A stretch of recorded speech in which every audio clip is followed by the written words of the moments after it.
Hi friends, നമ്മളിന്ന് പോകുന്നത് കോഴിക്കോട് ജില്ലയിലെ തിരുവങ്ങൂർ അത്തോളി റൂട്ടിൽ കുനിയക്കടവ് എന്ന സ്ഥലത്തേക്കാണ്. ഇവിടെ ഈ പാലത്തിൻ്റെ തൊട്ടടുത്തായിട്ട് കേൾക്കാനും സംസാരിക്കാനും കഴിയാത്ത രണ്ടാളുകൾ ചേർന്ന് നടത്തുന്നൊരു ചായക്കടയുടെ വിശേഷങ്ങളാണ് നമ്മുടെ ഇന്നത്തെ വീഡിയോയിൽ. ഒത്തിരി പേരാണ് ഇവിടെ വൈകുന്നേരങ്ങളിലൊക്കെ ചായ കുടിക്കാൻ എത്തുന്നത്. നമ്മൾ കാപ്പാട് ബീച്ചിലേക്ക് പോകുന്ന മെയിൻ റൂട്ടിലാണിത്, കുനിയക്കടവ് എന്ന് പറഞ്ഞിട്ടുണ്ടെങ്കിൽ. അറിയാത്തവർക്ക് വേണ്ടി പറയാണ്, ഈ വഴി പോകുമ്പോൾ ഇവിടെ കയറാൻ നിങ്ങൾ എന്തായാലും ഒന്ന് ശ്രമിക്കണം, അത് അവർക്കൊരു സഹായമാകും. 2-3 സംസാരിക്കാത്ത ആളുകൾ, ചെവി കേൾക്കാത്ത ആളുകളാണ് നടത്തുന്നത്. അവർ ഉപജീവനാർത്ഥം നടത്തുകയാണ്. അവർക്ക് വേണ്ടുന്ന സപ്പോർട്ടൊക്കെ ചെയ്യണം നാട്ടുകാരും ഇതിലുള്ള യാത്രക്കാരും എല്ലാവരും. കാരണം അവർ പാവങ്ങളോടുള്ളൊരു ദയ.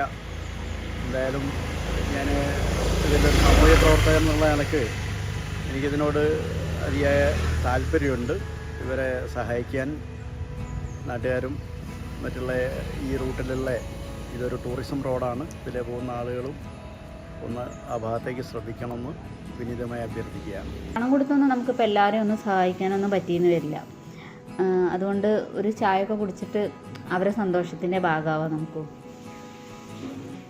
പിന്നെയെന്ന് വെച്ചിട്ടുണ്ടെങ്കിൽ ഇവിടെ ഫോട്ടോഷൂട്ടിനൊക്കെ പറ്റിയ നല്ലൊരു ഏരിയ ആണ്. അതുപോലെ തന്നെ വൈകുന്നേര സമയത്തൊക്കെ വന്നിരിക്കാനും നമുക്കെല്ലാവരും ഫ്രണ്ട്സിനൊക്കെ ഒപ്പൊക്കെ വന്നിരിക്കാനൊക്കെ പറ്റിയ നല്ലൊരു ഏരിയ ആണ്.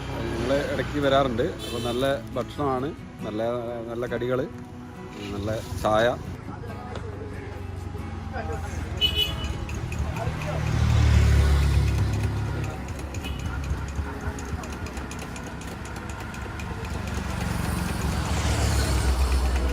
നല്ല ചായയാണ്, ഒരു വെറൈറ്റി ടേസ്റ്റാണ് ചായ, നല്ല കടികളും. എല്ലാവരും ഇവരെ സപ്പോർട്ട് ചെയ്യുക. നല്ല ടേസ്റ്റുള്ള ചായയാണ്.